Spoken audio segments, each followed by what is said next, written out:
Hello everyone, শুরু করছি উপন্যাস দি সাইলেন্ট ম্যানর, লেখিকা Diana Imroz Lucky, voice by RB, পর্ব 16। জেবুন্নেসা ঘরের বাহিরে হাঁটছেন। হাকিম আবুল কালাম বলেছে রাতে খাওয়া দাওয়ার পর যদি কিছুক্ষণ হাঁটাচলা করা হয় তবে হজম শক্তি বাড়ে। জেবুন্নেসা হাঁটছে, বাড়ির ফটকের দিকে যাচ্ছে, ঘুরে আবার ঘরের সামনে আসছে, গাল ভর্তি পান, হাঁটছে আর পিক ফেলছে। তখনই তার সামনে পড়ে সুফিয়ানকে স্বাভাবিক দেখাচ্ছে না, মনে হচ্ছে হন্তদন্ত হয়ে কোথাও থেকে ছুটে এসেছে। জেবুন্নেসা তাকে দেখে অখুশি হলো। সুফিয়ানের সামনে দাঁড়িয়ে পিক ফেলল, বলল, তুমি এই রাইতে এখানে? দরকার আছে। রশিদ চাচার সাথে তোমার দরকার সব রাতেই থাকে? সেটা আপনাকে কেন বলবো? এটা আমারও বাড়ি, এ বাড়িতে আসতে হলে আমাকেও বলতে হবে। কি বললে খুশি হবেন? রাগে গা জ্বলছে সুফিয়ানের, মুখে প্রকাশ পাচ্ছে, চোখ যেন দগ্ধ হচ্ছে। জেবুন্নেসার নজরে তা আসলো না, বলল, তা সত্যি তাই তো? ওই দিন জমি বর্গা নেওয়ার কথা বলছিলে, পরে আর আসো নাই। বিষয়টা কিন্তু গরমিল লাগছে। আমি কিন্তু সব বুঝি, হয়তো বলি না। জমির দরকার নাই, পরেও সেটা বুঝতে পারি বলে সুফিয়ান পাঞ্জাবির হাতা ভাঁজ করল। মিথ্যার গন্ধ পাচ্ছি, সত্যটা বলো। সুফিয়ান হাঁপ ছাড়ল। এই মহিলা জ্বালিয়ে খাচ্ছে। আশেপাশে তাকালো, অনুচারীগণ বসে বসে তাস খেলছে। সুফিয়ান জেবুন্নেসাকে আস্তে ধীরে বলল, আপনার মেয়ের সাথে প্রেম করতে এসেছি, কিন্তু আমার তো মেয়েই নেই। আপনার মেয়েই যখন নয়, তাহলে আমাকে নিয়ে এত সমস্যা কিসের? কী সন্দেহ করছেন? আমার মেয়ে নাই তো কী হয়েছে? ভাইয়ের মেয়ে তো আছে, তাহলে ওর সাথে প্রেম করতে এসেছি। পথ ছাড়ুন। আমি আজই রশিদকে সব বলে দেব। একজন কৃষকের সাথে জমিদার কন্যার প্রেম হতে পারে না। সুফিয়ান জেবুন্নেসার দিকে ঝুঁকে বলল, আমি কৃষক না, আমার আসল পরিচয় আপনারা জানেন না। সত্যি পরিচয় দাও। তোমাকে আগে থেকেই আমার সন্দেহ হয়েছিল। সুফিয়ান বিরক্ত হয়ে জেবুন্নেসার পাশ কেটে আসতে আসতে বলল, আমি ব্রিটিশ। ঘন ঘন তালুকদার বাড়িতে আসা মোটেও ভালো দেখায় না, সুফিয়ান জানে, কিন্তু আজ আসতেই হতো। তখন ফারদিনা রাগের মাথায় মিথ্যা বলেছে, রশিদ শহরে যায়নি। এখন যদি রশিদ তালুকদার তার সামনে পড়ে, কী জবাব দিবে ভাবতে পারছে না। কোনো জবাব দেওয়ার মতো শব্দ নেই। তার প্রার্থনা ঝিলমিল সামনে পড়ুক, অন্য কেউ না। সুফিয়ান ঘরের ভেতরে পা রাখতে ঝিলমিল সামনে পড়ে। সেজে গুজে কোথাও যাচ্ছে মনে হলো। সুফিয়ানের সামনে দাঁড়িয়ে ঢং করে বলল, এই রাতে তুমি? কী ব্যাপার? সুফিয়ান আশেপাশে দেখলো বৈঠকখানায় কেউ নেই। আদিব এমন সময় ছাদে থাকবে? গতকাল থেকে আদিব চুপচাপ, বাকি 3 ভাইয়ের সাথে কথা বলা মুশকিল। সুফিয়ানের জন্য সুবিধাজনক সময়। সুফিয়ান দৃঢ়তার সাথে বলল, ফারদিনা কোথায়? কেন, আমি কি কম সুন্দর নাকি? খালি ফারদিনা ফারদিনা করো কেন? চোখের সামনে আস্ত একটা সুন্দরী মেয়ে দাঁড়ায় আছে, তোমার মনে অনুভূতি জাগতেছে না? তুই মোটেও সুন্দর না। বলো কোথায়? আর ওই ইংরেজের বাচ্চা কোথায়? তুমি সত্যি পুরুষ তো? ঝিলমিল সুফিয়ানের আর একটু ঘনিষ্ঠ হলো। তোর কি আমার পুরুষত্ব নিয়ে সন্দেহ হচ্ছে? একবারও তো আমার দিকে চোখ তুইল্লা ভালো কইরা দেখতেছ না, বুঝি কেমনে? ফারদিনাকে নিয়ে আয়, ওকে দিয়ে বুঝিয়ে দিব। তোকে দিয়ে রুচি আসছে না। রাগ করতেছ কেন? মাথা গরম আছে। ফারদিনার কাছে নিয়ে চল। ফারদিনা অতিথিশালায় আছে, তোমারে নিয়ে যাইতে পারি। কেউ দেখলে আমারে কিছু কইতে পারবো না। আগে চল। ফারদিনা অতিথিশালায় আছে শুনে সুফিয়ানের মেজাজ আরও বিগড়ে গেল। চোয়াল শক্ত হয়ে গেল, কিন্তু বহিঃপ্রকাশ করলেন না। কার পরিকর্মে? ঝিলমিলের উপর রাগ দেখিয়ে লাভ নেই। আজমাত কিরগিজ ভাষায় ফারদিনার সাথে কথা বলছে। ফারদিনা আনন্দ পাচ্ছে। সে একটার পর একটা প্রশ্ন করছে, আর সেগুলো আজমাত কিরগিজ ভাষায় অনুবাদ করছে। ফারদিনা শেষ জানতে চাইছে, তুমি একটা মিথ্যাবাদী, আমার সাথে মিথ্যা বলেছ, এটা কিরগিজ ভাষায় অনুবাদ করো।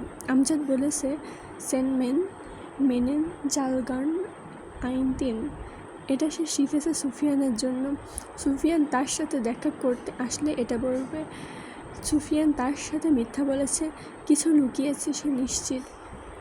আজমাতের সাথে হেসে খেলে কথা বললেও তার নকল হাসি, ভেতরে একরাশ নিস্তব্ধতা। আজমাত লিখছিল আর কথা বলছিল। ফারদিনা হঠাৎ করে নীরব হয়ে গেল। তার নীরবতা দেখে আজমাত বলল, তোমার কোনো কারণে মন খারাপ? ওর মন খারাপ কি না তা জেনে তুমি কি করবে? সুফিয়ানের কণ্ঠ। ফারদিনা পেছন ঘুরল। আজমাত চোখ তুলে তাকালো। ফারদিনা বসা থেকে উঠে দাঁড়ালো। সুফিয়ানের সম্মুখে কি বলল, তুমি এখানে কেন আসলে? কেউ দেখে ফেলবে, আর আমি তোমার সাথে কথা বলতে চাই না।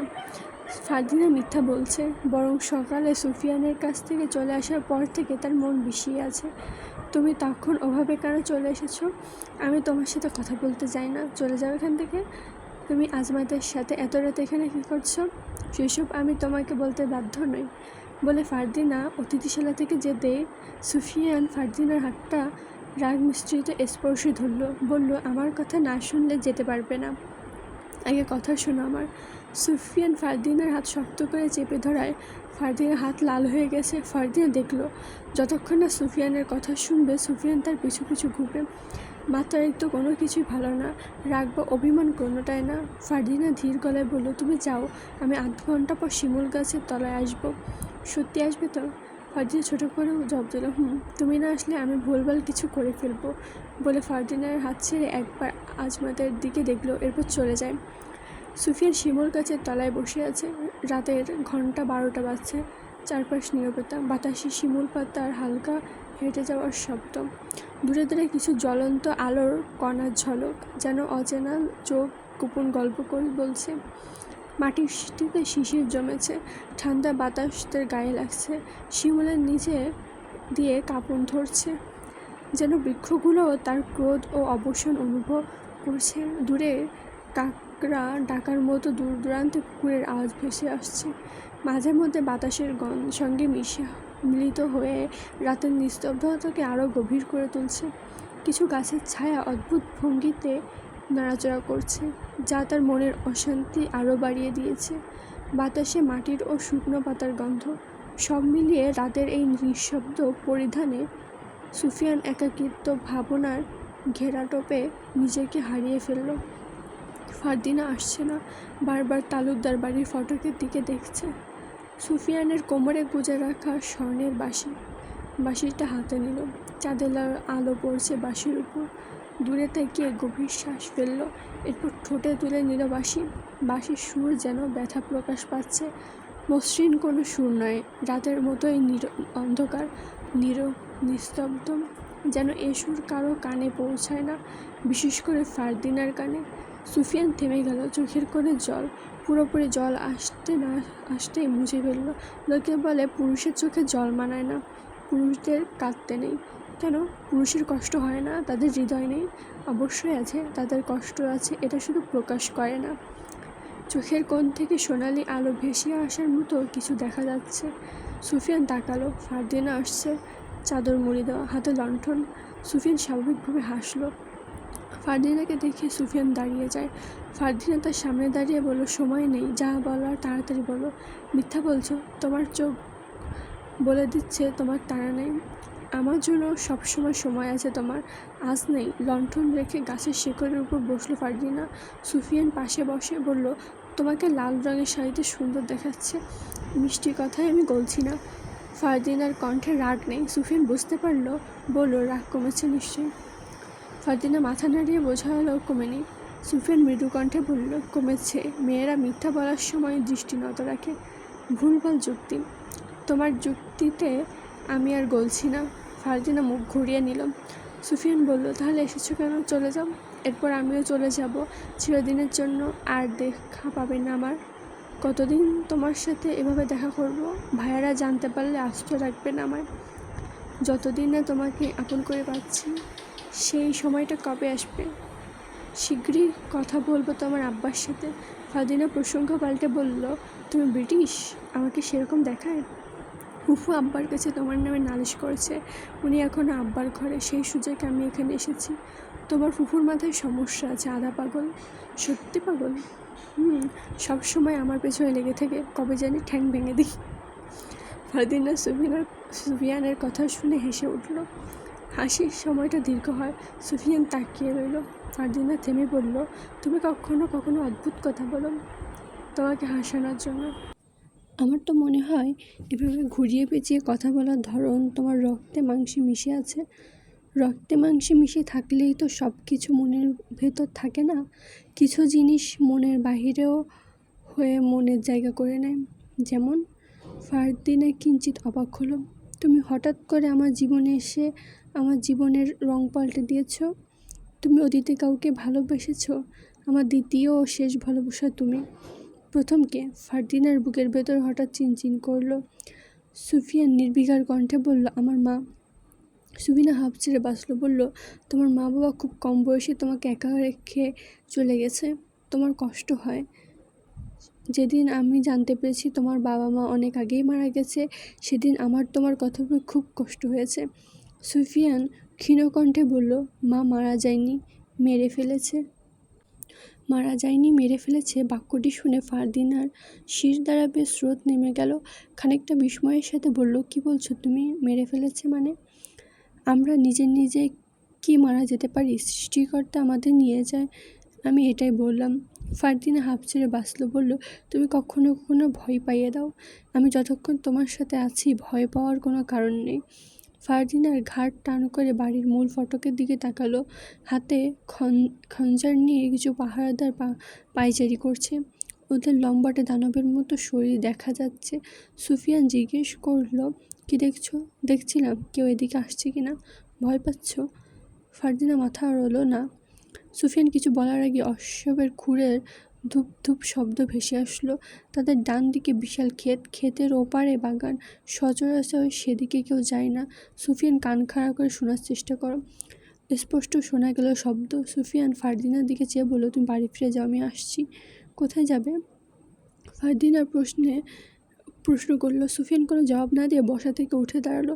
সেদিকে চোখ মেলালো যেদিক থেকে অশ্বের দৌড়ানোর আওয়াজ আসছে। সুফিয়ান এর অভিব্যক্তি দেখে ফারদিনা দাঁড়িয়ে বলল, কি দেখছো ওদিকে? সুফিয়ান সত্য কথা বলল না, কিন্তু মিথ্যা বলতে তার এখন মোটেই ইচ্ছা করছে না। সত্য মিথ্যা সে যেন হঠাৎ করে চাপা পড়ল। সুফিয়ান জবাব দেওয়ার আগে ফারদিনা বলল, চুপ করে আছো কেন? জবাব দেওয়ার আগে প্রশ্ন করলে চুপ তো থাকতেই হবে। এখন বলো, শব্দ শুনতে পেলে? কিসের? ফারদিনা সুফিয়ানের পেছনের দিকে দেখলো। সে কোনো শব্দ পেল না। খুঁড়ের ধুপধুপ শব্দ এখন আর আসছে না। সুফিয়ান ঘুরে একবার বাগানের দিকে তাকিয়ে দ্বিতীয়বার ফারদিনার দিকে চেয়ে বলল, আমি অশ্বের দৌড়ের আওয়াজ পেয়েছিলাম। এত রাতে কারা অশ্ব নিয়ে ছোটাছুটি করছে সেটাই দেখতে চেয়েছিলাম। আমিও যাব তোমার সাথে। মেয়ে মানুষ নিয়ে ঝুঁকি নিতে হয় না, বিশেষ করে তোমাকে নিয়ে ঝুঁকি নেওয়া যাবে না। তুমি বাড়ি চলে যাও। ফারদিনা নিষ্প্রাণ মুখে বলল, আমি যাব। সুফিয়ান বলল, মেয়ে মানুষ আর কিছু পারুক না পারুক, পুরুষের মন গলাতে ঠিকই পারে। যদি ওরা ডাকাতের দল হয় তো? আমরা চেঁচাবো, তারপর ওদের ধরিয়ে দিব। কাদের দিয়ে ধরিয়ে দিবে? আমার ভাইয়েরদের। কথা শেষ করতে পারল না। বাগান থেকে একই শব্দ পুনরায় ভেসে আসলো। এবার অশ্ববের হেঁসধ্বনি আসলো। সাধারণত অশ্বব হেঁসধ্বনি তুললে এতটা তীর্যক আওয়াজ আসে না। যদি কোনো অশ্ববকে দিয়ে জোর করে কোনো কঠিন কাজ করানো হয় তবেই এরকম ধ্বনি তুলবে। রাঙাকে কিনে আনার পর থেকে সুফিয়ানের অশ্ববের প্রতি বেশ ধারণা হয়েছে। ফারদিনা বলল, অশ্ববের হেঁসধ্বনি শুনতে পেয়েছি, কিন্তু এত রাতে অশ্বব নিয়ে কে শুচ্ছে?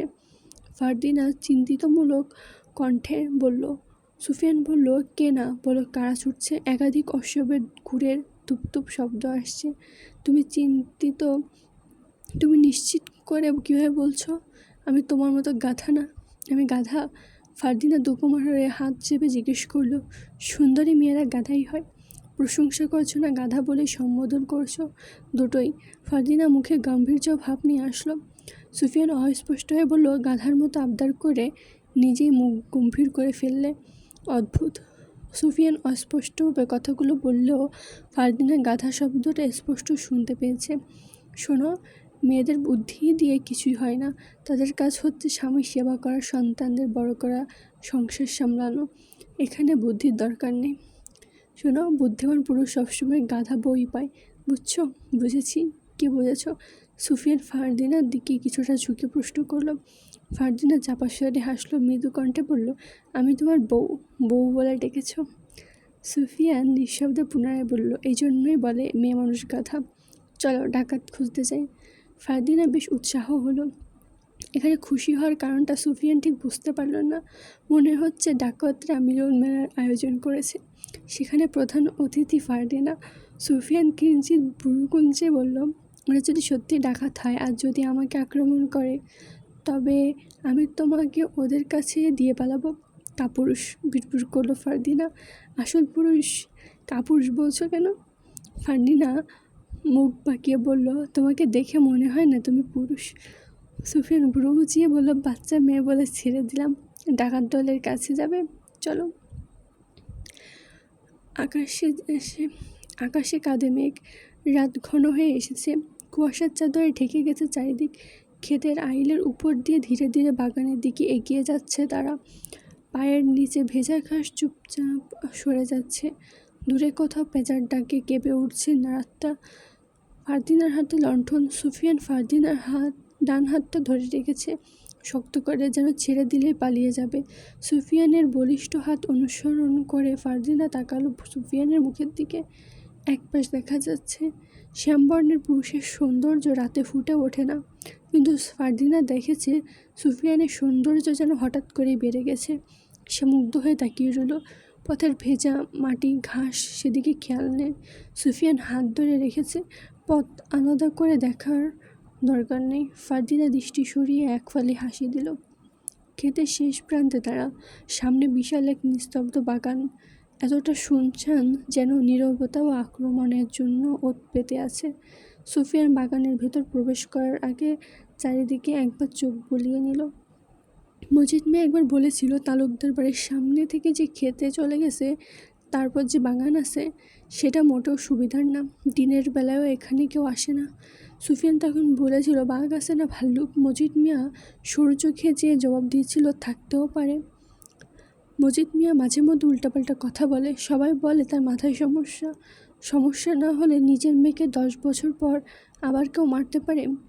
গত কয়েকদিন ধরে মজিদ মিয়ার খবর নেই। সুফিয়ান ফারদিনার জন্য তার খোঁজ খবর নিতে পারছে না। নিজের কাছে নিজেকে অপরাধী মনে হলো। সুফিয়ান দাঁড়িয়ে আছে বলে ফারদিনা জিজ্ঞেস করলো, বাগানের ভেতরে যেতে ভয় পাচ্ছ? দাঁড়িয়ে আছো কেন? সুফিয়ান রসিকতা করে বলল, সুন্দরী বউকে নিয়ে যদি ডাকাতরা চলে যায়, আমি সেই ভয়ে আছি। ডাকাতের দলের কাছে আমাকে দিয়ে দাও, সমস্যা নেই, কিন্তু সেই সুবাদে অন্তত বউ তো ডাকলে আমার বেশ ভালোই লাগছে। সুফিয়ান বলল, বেহায়া মেয়ে।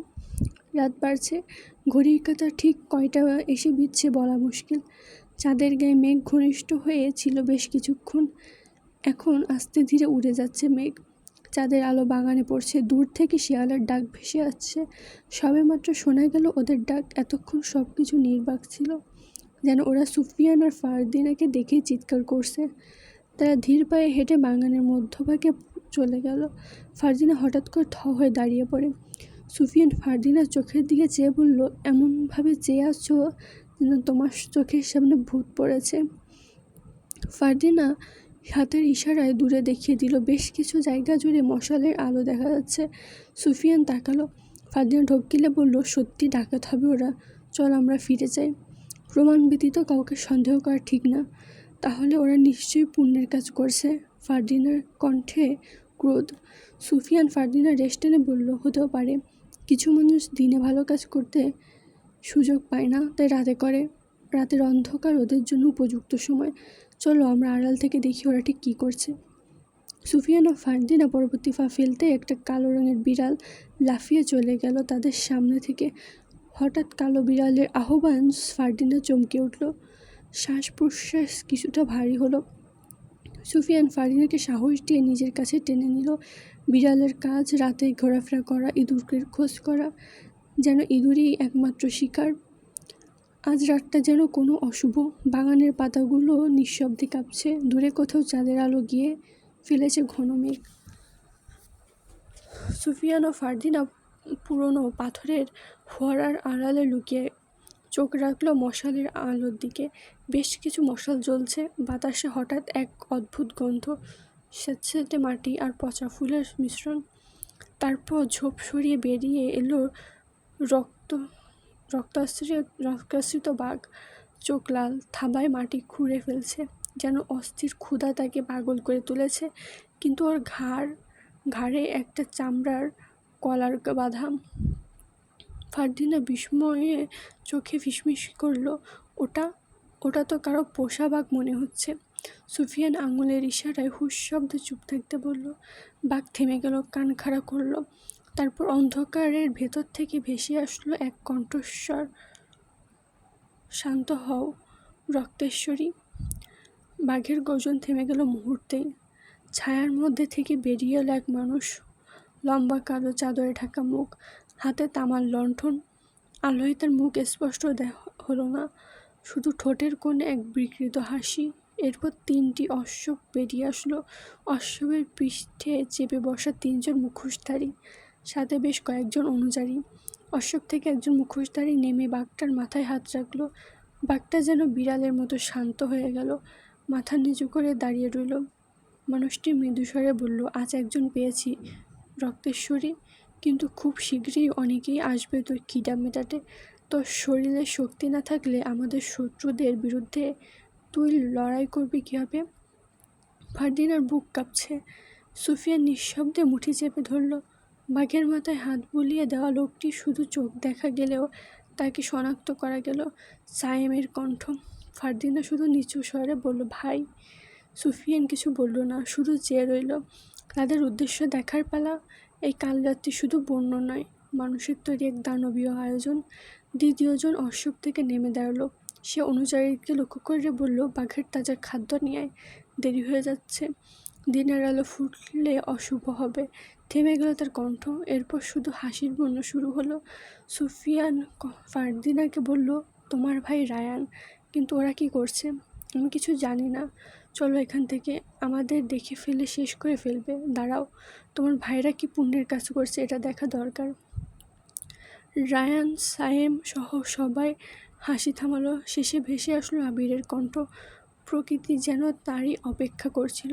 আবির বলল, আজকের রাতটার নাম কি দেওয়া যায়? প্রশ্নটা যেন সবাইকে ঘিরে ধরল। সায়েম আগ বাড়িয়ে বেশ প্রফুল্ল মনে বলল, ভাই, আজকের রাতটার নাম দাও রক্তের আহার। রায়ান বলল, আমাদের ছোট ভাইয়ের মাথায় বুদ্ধি আছে, পরবর্তী জমিদার ও হলেও হতে পারে। সায়েম বেশ তীর্যক আওয়াজে হাসল, যেন এই মন্তব্য এর আশায় ছিল। আরিফ একটা পাথরের খণ্ডের উপর বসলো, সামনে অগ্নিকুণ্ড। আগুনের ঝলকানিতে আরিফের চোখ দুটো লাল দেখাচ্ছে, মুখমণ্ডল রক্ত উঠে এসেছে। চাদর মুড়িয়ে দেওয়া তামার লণ্ঠন হাতে এগিয়ে আসলো লোকটি। হঠাৎ বাতাস বয়ে যাওয়ায় তার মুখ থেকে চাদরটা উড়ে গেল। সে চোখ বুজে আবার মেলল। একটি চোখ নেই তার, খোদাই করা অংশটি যেন কেউ ইচ্ছা করে চোখ উপড়ে ফেলেছে। ফারদিনা হা জাতীয় ফিসফিস শব্দ করে শাড়ির আঁচল দিয়ে মুখ চেপে ধরে। সেদিন রাতে স্বপ্নে সে দেখেছিল একজন বৃদ্ধ ঝিলমিলের কাছে তার জন্য চিঠি পাঠিয়েছে। লোকটির একটি চোখ ছিল না। স্বপ্নই থেকে যায়, সত্যি হয় না। তবে আজ কেন তার সামনে অন্ধকারের লোক হাজির হলো? তার ভাইয়ের সাথে সে কী করছে? তার ভাইয়েরাও বা কী করছে? ঠিক কিছুদিন আগে একজনকে নির্মমভাবে হত্যা করেছে তারা কুমিরের জন্য। তাদের বাড়িতে প্রাচীন ফাঁদ আছে, ফাঁদের কিছু অংশ আছে, সেখানে পা রাখলে কুমিরের খাদ্য হিসেবে পরীক্ষায় পড়ে যাবে। সেই জবাব মিলেছিল। কিন্তু আজ রক্তশোষী বাঘ কেন? বাঘ কীভাবে শত্রুদের মোকাবেলা করে? ফারদিনা কোনো জবাব পেল না, প্রশ্নবিদ্ধ চোখে শুধু তাকিয়ে রইল। যদি জবাব মিলে? রায়ান বলল, জলদি করে ওকে নিয়ে আয়। কয়েকজন অনুচারী একজনকে পাকড়াও করে ধরে নিয়ে এসেছে। লোকটি ছোটার জন্য ছটফট করছে, পারছে না ছুটতে। দানবের মতো শরীরের অধিকারী অনুযারীগণ, ওদের দেখে মনে হচ্ছে জল্লাদ কারো গলা কাটার জন্য প্রস্তুত হয়ে আছে। পীড়িত ব্যক্তি করে শব্দ দিয়ে গোঙাচ্ছে, হাত দুটো বাঁধা, মুখে কালো মুখোশ, শরীরের সবটুকু শক্তি দিয়ে ছুটে যাওয়ার আপ্রাণ চেষ্টা করছে, কিন্তু অসম্ভব ওদের হাত থেকে রক্ষা পাওয়া। এতক্ষণ টের না পেলেও এখন পাচ্ছে। রায়ান বলল, ওর মুখোশ খুলে দে, হাত দুটো খুলে দে। মানুষের মৃত্যুর আগে যে ওর শেষ ইচ্ছা জানতে হয়। রায়ানের কণ্ঠে হিংস্র পশুর মতো হুঙ্কার। পীড়িত ব্যক্তি নিশ্চিত হলো তার বাঁচার আর উপায় নেই। সর্দার উপস্থিত, যে আদেশ দিচ্ছে সে নিশ্চয়ই সর্দার। আগুনের আভা ঝাপসা ঝাপসা দেখা যাচ্ছে, একাধিক লোকের পায়ের শব্দও কানে আসছে। মৃত্যু ওর জন্য উপস্থিত হয়েছে। অনুযায়ী ওর মুখোশ খুলে ফেলল। সুফিয়ান পীড়িত ব্যক্তিরকে দেখে সোজা হয়ে দাঁড়ালো, মেরুদণ্ড যেন শীতল হয়ে গেল। ফারদিনা বলল, কি হয়েছে? ভাবে দেখছো? তোমার ভাইয়েরা যাকে ধরেছে ও হচ্ছে শামসুল। শামসুল নিরীহ লোক। ওকে কেন ওরা স্বীকার করলো? তুমি ওকে চিনো? ভালো করে চিনি। আমার খেতে একসময় কাজ করতো। হাতটা ছাড়ো, আমার চোখের সামনে ওর কিছু হতে দিতে পারি না। ফারদিন আকুতি কণ্ঠে বলল, তুমি যাবে না, ওরা তোমাকে মেরে ফেলবে। হাত ছাড়ো ফারদিনা। সুফিয়ান নীরবতার মাঝেই ক্ষিপ্ত হলো। ফারদিনা বলল, তুমি যদি সত্যি যাও তবে আমি আমার মৃত্যু ডেকে আনবো। সুফিয়ান ফারদিনার মুখে কথাটা শুনে থমকে গেল। ঘুরে একবার ফারদিনার দিকে তাকালো। চোয়াল শক্ত হয়ে গেল রাগে, কিন্তু প্রকাশ করতে পারল না।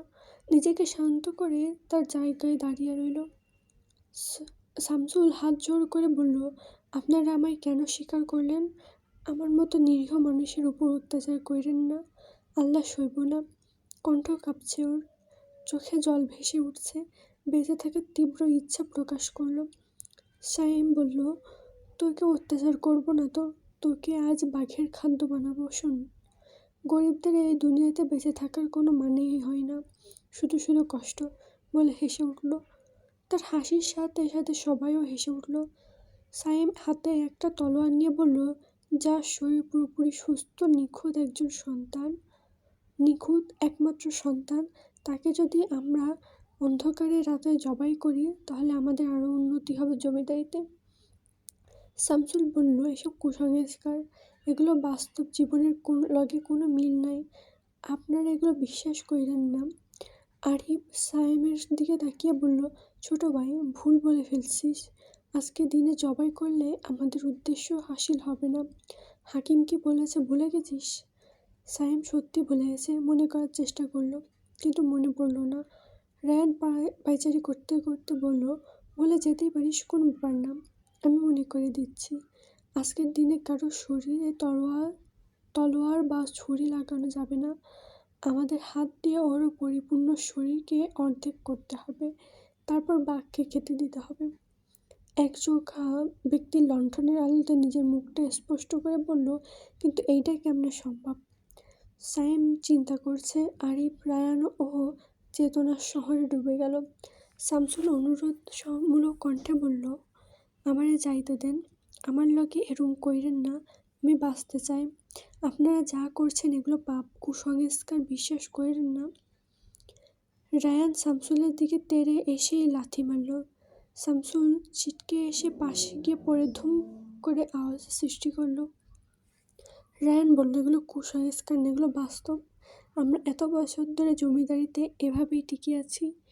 ওই বাঘ মানুষ খেয়েও ফেলে, আবার রক্ষাও করে।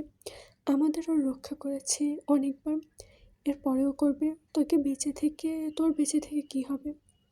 এক চোখা ব্যক্তি বলে, তাহলে দেরি কেন? রাত শেষ, প্রহরে বইরা গেছে, সময় কম, কেমনে কি করবা কইরা ফেলাও। আরিফ বলল, তলোয়ার ছুরি না লাগিয়ে কিভাবে মারবো? সায়েম বলল, আমার কাছে একটা বুদ্ধি আছে, বলবো? অনুমতি চাইছিস কেন, বলল রায়ান। সায়েম অভিব্যক্তি কঠিন করে বলল, ওই যে চিকন গাছটা দেখছো, ওইখানে একে বসিয়ে দাও। তারপর ও 2 হাত আমরা দুজন ধরে পেছনের দিকে টানব। ও সামনের ভাগে মাঝখানে বসে থাকবে।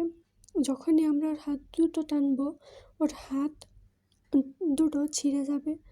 তাহলে ও পরিপূর্ণ মানব থেকে অর্ধেক মানব হয়ে যাবে। কারণ যার 2টো হাত নেই সে পূর্ণ হয় কীভাবে? সায়েমের কথা শুনে এক চোখা সহ বাকিরা বাহবা দিল। আরিফ বলল, তুই নিশ্চিত থাক, পরবর্তী জমিদার তুই হবি। সায়েম খুশি মনে আরিফের পা ধরে সালাম করলো, বলল, বড় ভাই পিতার সমতুল্য, তুমি দোয়া করো ভাই, একদিন আমি এই আলিমনগরের জমিদার হব। র্যান গলা পরিষ্কার করল। রক্তশোষী বাঘটা মাটিতে গা চেপে শুয়ে আছে, একটু পরপর গর্জে উঠছে। আরিফ বলল, সময় নিচ্ছিস কেন, যা দ্রুত কর। কে হাত চিরবি ওর? সায়েম বলল, আমি আর রায়ান ভাই। শামসুল আশেপাশে তাকালো, পালানোর পথ নেই, চারিদিকে অনুচারী, সবাই একটা গোল চক্রের মধ্যে, যেন রক্তের খেলা শুরু হবে এক্ষুনি। ও শেষবারের মতো আশেপাশে দেখে পালানোর পথ খুঁজল। না, কোনো পথ নেই। আরিব ওর কাছে আসতে পা ধরে কাঁদো কাঁদো গলায় বলল, আমারে ছাইরা দেন, এই পাপ কইরেন না, অভিশাপ লাগবো, ছাইরা দেন আমারে। ওর কথায় কারো মন গড়ল না। আরিব ওর গলা ধরে গাছের সাথে বাড়ি দেয়। শামসুল কাঁদছে। সায়েম এসে আরিবের এক হাত ধরল। সায়েম এসে শামসুলের এক হাত ধরল, আরিব আর এক হাত ধরল। দুজনে গাছের পিছনে সরে ওর দু হাত শরীরের সমস্ত বল প্রয়োগ করে টানতে লাগলো। শামসুলের চিৎকার গোটা বাগানে কেঁপে উঠল। জীবিত অবস্থায় কারোর অঙ্গ ছিঁড়ে নেওয়া হলে সে যন্ত্রণা মৃত্যু ব্যতীত সমস্ত যন্ত্রণাকে হার মানায়। শামসুলের শরীরের চামড়া ধীরে ধীরে ছিঁড়ে যাচ্ছে। রক্তে ইতিমধ্যে শরীর ভিজে গেছে। এক চোখা ব্যক্তি বলল, আরও জোরে টানো। বাঘটা রক্তের গন্ধে শোয়া থেকে উঠেও দাঁড়ালো। সায়েম আবিরকে উদ্দেশ্য করে বলল, ভাই আরও জোরে টানো, এক্ষুনি ছিঁড়ে যাবে। বলতে না বলতে শামসুলের হাত দুটো চট শব্দে ছিঁড়ে যায়। শামসুল মাটিতে লুটিয়ে পড়ে, কাতরাচ্ছে। গলা থেকে স্বর বেরোচ্ছে না। তবুও নির্বাক কণ্ঠে শেষবারের মতো বলল, এই কুসংস্কার একদিন তোদের শেষ করে দেবে। ফারদিনা চেঁচিয়ে উঠতেই সুফিয়ান মুখ চেপে ধরে নিজের বুকের সাথে ঠেকিয়ে নিল ফারদিনাকে। বলল, ভয় পেও না, কিছু দেখোনি তুমি, কিচ্ছু হয়নি, শান্ত হও। সায়েম বলল, ভাই এবার বাঘকে খেতে দাও, ওর খিদে পেয়েছে। বর্তমানে যাই বলিস, আমার ফারদিনাকে সেই লেগেছে, অপরূপ সুন্দরী নারী। আমি যদি তাকে নিজের চোখে দেখতে পারতাম। কথাটা বলল মীর বেশ আফসোসের সুরে। আহির বইয়ের পাতা বন্ধ করলো খানিক বিরতির জন্য। সে মেরুদণ্ড সোজা করে টান করে বসল। দি সাইলেন্ট ম্যানর বইটি টেবিলে রাখল। রাফিদ মীরের দিকে তাকিয়ে বলল, কারো বর্ণনা শুনে প্রেমে পড়ে গেলি? প্রেমে পড়িনি, বল মুগ্ধ হয়েছি। মীর বলে সিগারেটটা বের করল। ঘণ্টাখানেকের বেশি হয় তিনজন বেশ মনোযোগ দিয়ে বই পড়ছিল। পড়ার মাঝে বুলবুল কয়েকবার ডেকে গেছে সবাইকে রাতের খাবারের জন্য। রাফিদ পরিষ্কার করে বলে দিয়েছে, যতক্ষণ না বই পড়া শেষ হবে ততক্ষণ এখান থেকে যাবে না। একজন রাখাল বাসিওয়ালা ও একজন জমিদার কন্যার প্রেমের শেষ পরিণতি ঠিক কী হয়েছিল তা তারা জানতে চায়। মীর সিগারেটে 2 টান দিয়েছে। তার হাত থেকে সিগারেটের বাকি অংশ আহির নিয়ে টানতে শুরু করলো। মীর ঘাড় এদিক ওদিক ঝাঁকিয়ে বলল, তোরা আপাতত বইটা এখন পর্যন্ত যা পড়ছিস সেসব নিয়ে আলোচনা কর, আমি আসছি। রাফিদ বলল, কোথায় যাচ্ছিস? মীর হাই তুলে বলল, তোর বোনের সাথে দেখা করে আসি। সুন্দরী মায়া, ভাগ্যিস তোর মতো হয়নি। আমার মতো মানে? রাফিদ কপাল ভাঁজ করে জিজ্ঞেস করল, তুই তো রশিদ তালুকদারের বিশ্বস্ত কাজের লোক কুদ্দুসের মতো। বোকা, দেখতে অসুন্দর, নাক বোচা বেটে।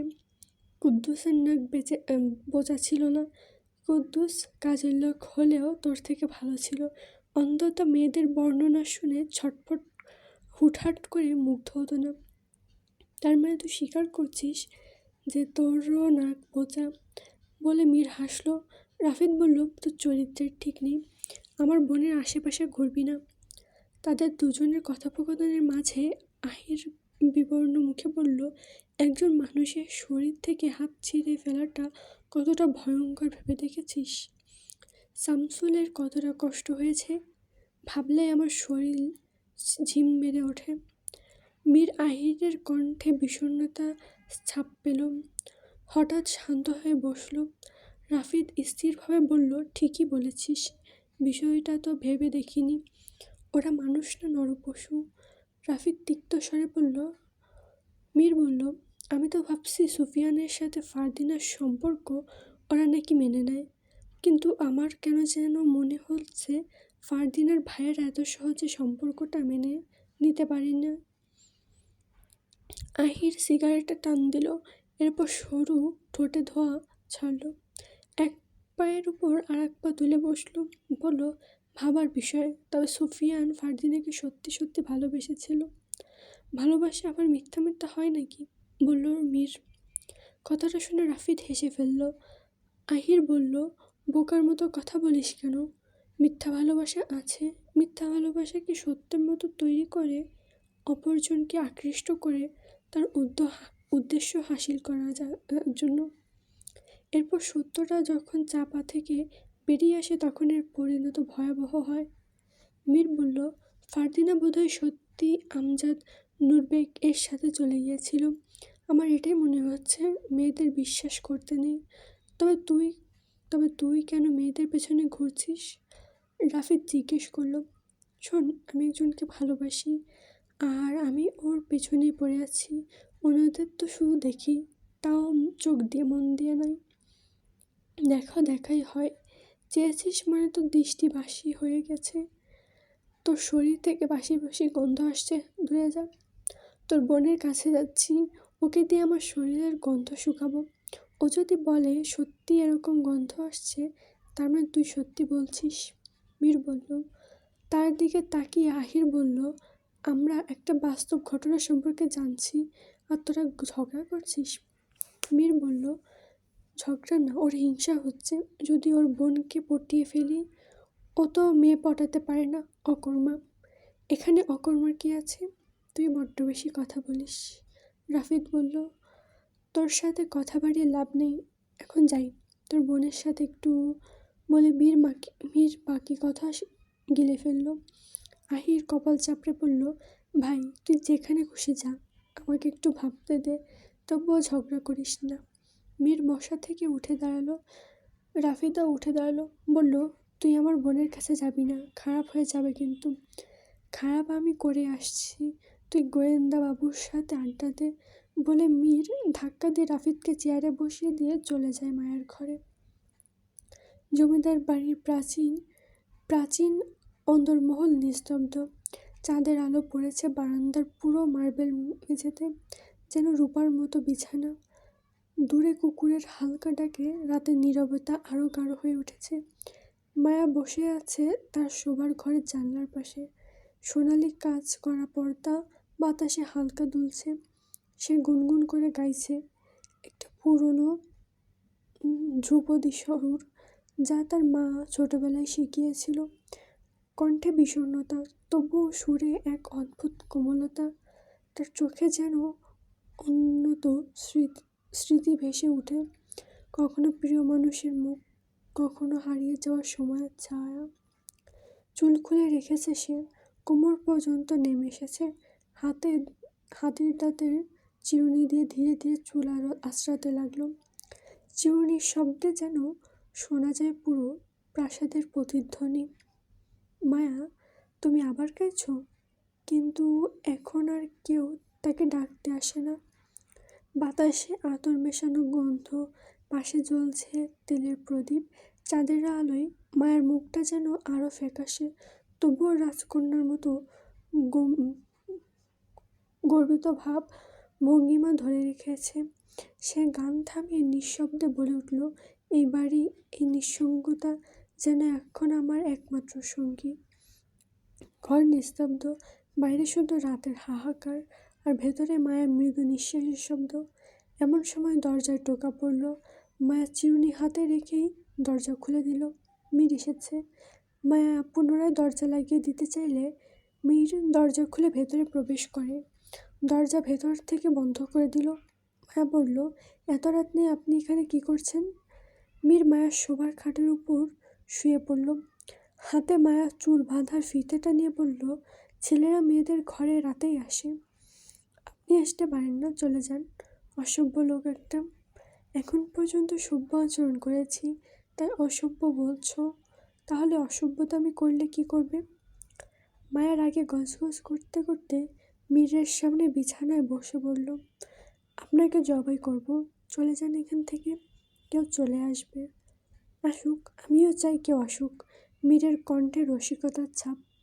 মায়া বলল, উফ উফ, আপনি যাবেন এখান থেকে? উফ, যাব না আমি এখান থেকে, বলে মায়ার দিকে ঝুঁকে গেল মীর। মায়া বিছানা থেকে উঠে দাঁড়ালো, আশেপাশে কিছু খুঁজছে। জগের দিকে তাকালো, পাশে একটা গ্লাস রাখা। মায়া গ্লাসটা মীরের দিকে ছুঁড়ে মারল। মীর গ্লাসটা ক্যাচ করে ধরল, বলল, তোমার এত রাগ, শোনো, মেয়েদের এত রাগ ভালো না। বিয়ের পর দেখবা তোমার স্বামী পালিয়েছে। আজ আমি ক্লাসটা ধরেছি ঠিকই, আমার জায়গায় তোমার স্বামী হলে এতক্ষণে ঘুরে তোমার দিকেই মারতো। সেসব নিয়ে আপনাকে ভাবতে হবে না। আপনি চলে যান আপনার ঘরে। একদিন দুনিয়া থেকে চলে যাব, সেদিন আফসোস করবে, মিলিয়ে নিও। মায়া মুখ ভেঙচিয়ে দিল, বলল, আপনার যাক হোক, আমার তাতে কিছু যায় আসে না। অন্যের হবু স্বামীর জন্য আমার দরদ দেখিয়ে লাভ কি? মায়া শান্ত ভঙ্গিতে ভাবলেশহীনভাবে বলল। মীর কিঞ্চিত ভ্রু কুঁচকে বলল, অন্যের স্বামী মানে? মোহিনী, আমি মোহিনীর কথা বলছি। এমন ভাব করছেন যেন কিছু জানেন না। তার মানে তুমি মোহিনীর কথা জেনে গেছো? মিস শীতল কণ্ঠে বলল, আমি তো জেনেছি অনেক আগেই, কিন্তু আপনার ছোটো মা জানলে কিন্তু বাকি কথা বলল না। মীর লম্বা শ্বাস ফেলে বলল, আমি জানি তুমি কি বলবে। আচ্ছা শোনো, ধনী গরিব জাত বেজাত এসব দেখে কখনো প্রেম ভালোবাসা হয় না, বুঝেছ? আমাকে বলছে লাভ নেই। যখন ওকে বিয়ে করবেন তখন আপনার ছোটো মা আর আপনার বাবাকে বুঝিয়েন। বলে মায়া ভাবলেশীনভাবে আয়নার সামনে বসে পড়ল, চুল আঁচড়াতে মনোযোগ দিল। মীর বিমুগ্ধ মুখে আয়নায় মায়ার মুখটা দেখছে। মায়া ঘাড় করিয়ে মীরের দিকে চেয়ে বলল, আপনি যাচ্ছেন না কেন? যাওয়ার জন্য আসিনি। অদ্ভুত, আমার ঘরে আপনাকে কেউ দেখে ফেললে কেলেঙ্কারি হয়ে যাবে। কী ধরনের কেলেঙ্কারি? আপনিই বলুন, কী ধরনের কেলেঙ্কারি? মায়ের মুখে কিছুটা ক্রোধ ভেসে উঠল। মীর বলল, প্রশ্নের বিপরীত প্রশ্ন হয় না। আমি আগে প্রশ্ন করেছি। শোনো, আমি তোমার ওই বাপ ভাইকে ভয় পাই না। তোমার ইচ্ছা হলে ডেকে এনে বলতে পারো আমি তোমার ঘরে এসেছি। আমিও বলবো। কি বলবে? মীর বিছানা ছেড়ে মায়ের দিকে এগিয়ে বলল, বলবো আপনি জোর করে আমার ঘরে ঢুকেছেন। শুধু ঘরেই ঢুকেছি, কিছু করিনি। আর তুমি আমার বোনের মতো, আমি তোমাকে সেই চোখেই দেখি। মায়া দাঁড়িয়ে মীরের মুখোমুখি হয়ে বলল, সত্যি আমাকে বোনের চোখে দেখেন? মীর ঢং করে বলল, অর্ধেক বোনের চোখে দেখি, অর্ধেক অন্য কিছুর চোখে দেখি। আপনার চরিত্রের ঠিক নেই। আপনার বাবাকে তো ভদ্রলোক মনে হয়, নিজের স্ত্রী চলে যাওয়ার পর আর দ্বিতীয় বিয়ে অবধি করেনি। আর আপনি? চরিত্র তুলে কথা বলবে না, 100 বার বলবো। যতক্ষণ না এখান থেকে যাবেন ততক্ষণ কথা শোনাতে থাকবো। আপনার চরিত্রের ঠিক নেই। চরিত্র তুলে কথা বললে বড্ড ভুল করলে। এখন দেখো। আহির ও রাফিদ প্রায় 1.5 ঘন্টার মতো অপেক্ষা করলো মীরের জন্য। ঘড়ির কাঁটা এখন 1:15। আকাশে আজ রূপালি চাঁদ তারা। নারকেল গাছের পাতাগুলো ঝিরিঝিরি শব্দ করছে। শিয়ালের ডাক আসছে না আজ। মনে হচ্ছে ওরাও দি সাইলেন্ট ম্যানর বইটির ঘটনা নিস্তব্ধে শুনছে। চাঁদনি আলো এসে আহিরের ঘরে বারান্দায় পড়েছে। সে বারান্দায় দাঁড়িয়ে সিগারেট টানছে। সিগারেটের জলে ক্ষয় হচ্ছে, অথচ সেদিকে তার খেয়াল নেই। কানের কাছে শামসুলের জীবনের শেষ আকুতি আর মিনতিগুলো প্রতিধ্বনিত হচ্ছে। সে দেখেনি দি সাইলেন্ট ম্যানর বইয়ের ঘটনাগুলো পড়েছে। দেখেনি দি সাইলেন্ট ম্যানর বইয়ের ঘটনাগুলো পড়েছে, কল্পনা করেছে। তার মনে এখন পর্যন্ত যতটুকু পড়েছে ততটুকু গেঁথে আছে। আহিরকে যে অচেনা ব্যক্তি বইটা পড়তে বলেছে তার কথা মনে পড়ল। আগামীকাল লোকটি আহিরের জন্য অপেক্ষা করবে। অনেক আশা ভরসা নিয়ে আহিরের কাছে এসেছে। আহির তার ভরসা রক্ষা করবে বলে মনে মনে প্রতিশ্রুতি করল। হাত থেকে সিগারেটের বাদবাকি খণ্ড ফেলে দিল। বারান্দা থেকে চেয়ারে এসে বসলো। দি সাইলেন্ট ম্যানর বইটি হাতে নিল। এখন পর্যন্ত 40 নম্বর পৃষ্ঠা পড়েছে। বাকি পৃষ্ঠাও উল্টাতে আহির সাহস করল না। অজান্তে তার হাত কাঁপছে। টেবিলে রাখা জল থেকে 1 গ্লাস জল খেয়ে নিল। শান্ত হওয়ার চেষ্টা করল। রাফিদ একটা লকেট ঘোরাতে ঘোরাতে আহিরের ঘরে উপস্থিত হয়। আহির এর সামনের চেয়ারে বসলো। আহির এখনো বইটা পরবর্তী পৃষ্ঠায় যায়নি। রাফিদের হাতে লকেট দেখে আহির বলল, এটা কিসের লকেট? বাবা বলেছেন জমিদার বংশের ছেলেদের গলায় এই ধরনের লকেট রাখা উচিত, রত্ন খচিত পেন্ডেন্ট, রুবি পাথরের তৈরি। কিন্তু আমার এসব ভালো লাগে না। রাফিদের বক্তব্য শেষ হওয়ার আগে মীর উপস্থিত হয়। এসে এসেই চেয়ারে থপ করে বসে পড়ল, জগ থেকে জল খেলো 2 গ্লাস। মীরকে উদাসীন দেখালো। রাফিদ জিজ্ঞেস করলো, কোথায় ছিলিস? মীর সাথে সাথে জবাব দিল না।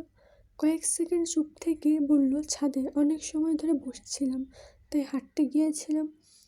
মিথ্যা বলছিস? আমি কখনো মিথ্যা বলি না, মীর বলল। রাফিদ প্রসঙ্গ পাল্টে বলল, বাদ দে, এই লকেটটা তোর গলায় পরিয়ে দিচ্ছি। আমার এসব পড়তে ভালো লাগে না, তোকে মানাবে।